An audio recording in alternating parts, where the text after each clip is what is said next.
Hello, Capricorn, Sun, Moon Rising, and Venus signs. Kamusta kayo? Sana po nasa mabuti kayong kalagayan. Welcome back po sa Star Tarot. Kung bago kayo rito, welcome din kayo. Thank you for your support.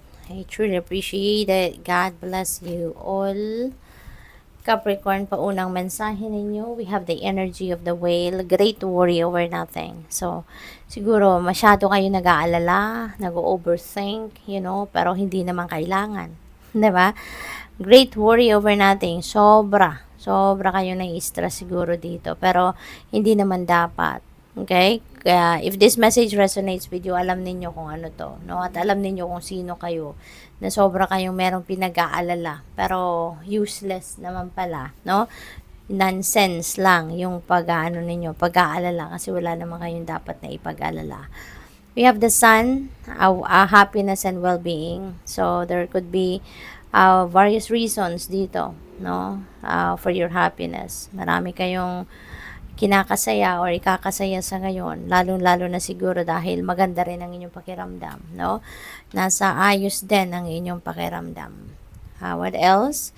We have marriage. Ayan. So, siguro, you have a married life na masaya talaga, no? Pwedeng yung married life ninyo yung isa sa nag-inspire sa inyo, isa sa kakaroon kayo ng spark for excitement and happiness.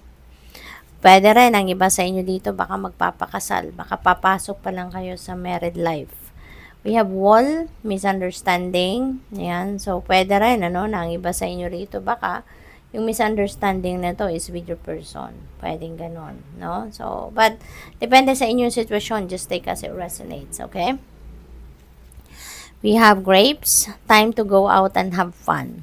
Okay? Kasi siguro, alam mo yon, baka sobrang focus kayo lagi sa inyong trabaho, 'di ba? Sa inyong career, wala na kayong time para mag-unwind, wala kayong time para mag-chill. So, give yourself ngayon, no, time to have fun. Go out, no, at magsaya, mag-chill, no? Kasama ng mga kaibigan, kapamilya, yung ganon, okay? We have Caterpillar. Things will not always be this way. Okay? A change is coming. So, magbabago ang inyong sitwasyon, Capricorn. Things are going to change for the better. Alright? Things are going to, to have a shift. Kaya, magiging maganda, no, ang inyong sitwasyon dito. Kasi, kung meron man mga problema, meron man troubles, meron man mga obstacles kayo nararanasan sa ngayon, huwag kayong mag-alala. Okay? Magbabago at magbabago ang inyong sitwasyon. For the better. We have sorry, kaloka na bubulol, pasensya na. Unsuccessful plans. Ayan. So, you know what, Capricorn? Huwag kayong mag-alala. Huwag kayong mag-worry. No? Huwag kayong matakot. If may mga plano kayong hindi nangyayari or meron kayong mga plano na hindi nag-come to fruition, ibig sabihin lang yan, hindi yan para sa'yo. 'Di ba?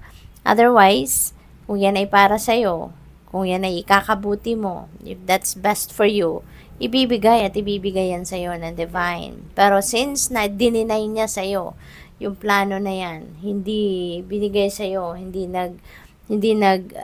materialize yung plano mo. Simple lang yan. Hindi yan ang para sa'yo. Hindi yan ang makakabuti para sa'yo. Hindi yan ang magdudulot ng positive effect sa buhay ninyo. No? There is something that is best for you na piniprepare ang Divine Universe para sa'yo. Okay? Kaya huwag kayong mag-alala at huwag kayong manghinayang, no? Kasi hindi papayagan ng Panginoon na malagay kayo sa isang sitwasyon na hindi mo ikakabuti. Hindi niya papayagan na mapunta ka sa isang sitwasyon na mapapasama ka lang. Okay? Hindi niya papayagan 'yon. Kaya 'di ba? May mga bagay tayo na gusto natin kasi tingin natin yun ang para sa atin. Pero, hindi yan papayagan ng universe, ng Panginoon, kung, 'di ba, hindi yun ang para sa iyo at hindi ikakabuti ng inyong sitwasyon. For sure, 'di ba, kapag dininay sa atin ng universe ang mga gusto natin, it's because meron siyang inihahanda na mas mabuti para sa'yo. At that is also, yung denial na yan, also one way of God's protection, no, para sa atin. Kaya, rest assured, no, that is not for you. Rest assured that what is best for you is on its way. Okay, maghintay ka lang. Coins, money will be coming to you. Ayan, merong perang paparating sa inyo. Uulan ng pera, no? Parang bumabagsak lang siya from above, 'di ba? So, kung saan man manggagaling ang perang ito, kayo na lang ang makakaalam nito pagdating ng perang ito, kung saan to manggagaling. But definitely, there is financial blessings now coming your way. It's time to act. Okay? So, siguro, meron kayong idea or plano na iniisip gawin pero siguro hindi ninyo ginagawa.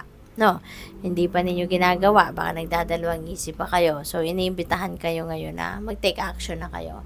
Now is the time to take action. Okay? We have diamond. You'll be receiving or giving a precious gift. Okay? So, makakatanggap kayo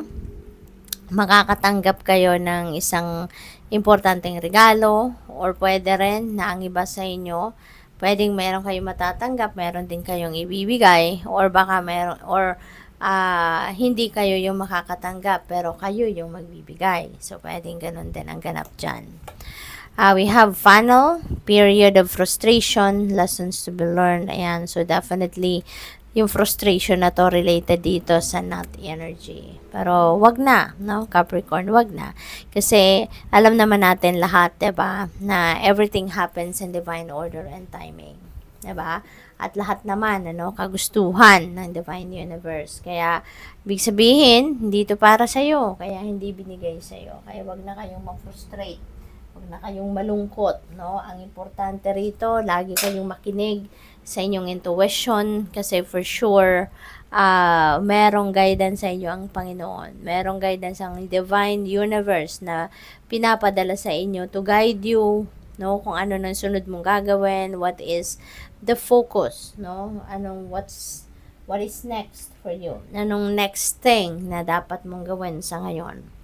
What else? We have spare heartache over what you no longer have. Ayan. So, siguro, ang iba sa inyo, meron pa rin sakit sa loob, nasasaktan pa rin kayo sa mga bagay na wala na sa buhay ninyo. Pero, malaki pa rin ang epekto sa inyo, no? Nasasaktan pa rin kayo. Dahil hindi siguro ninyo nakuha nga or baka merong nawala sa inyo, 'di ba? This could be a person, this could be an opportunity, this could be a thing. Wala na sa iyo. Hindi na to parte ng buhay mo pero hindi pa rin kayo makaget over sa bagay na 'yan. But talaga totoo, time heals, 'di ba? May mga sitwasyon tayo, nasasaktan tayo regarding sa kung ano mang sitwasyon, no? Na it really takes time to heal, 'di ba? Kaya at some point kailangan din natin na magpasensya, 'di ba? Pagpasensyahan natin ang mga nangyayari kasi hindi rin natin mamamadali. There's no shortcut in life, 'di ba? Everything is a process. Honor and respect will come to you finally, 'di ba? Pinagtrabahuan ninyo 'to. Pinagsikapan ninyo na makuha niyo 'to. Kaya i-enjoy ninyo 'yan, no? So God bless you. Thank you for watching. Love and light. Namaste.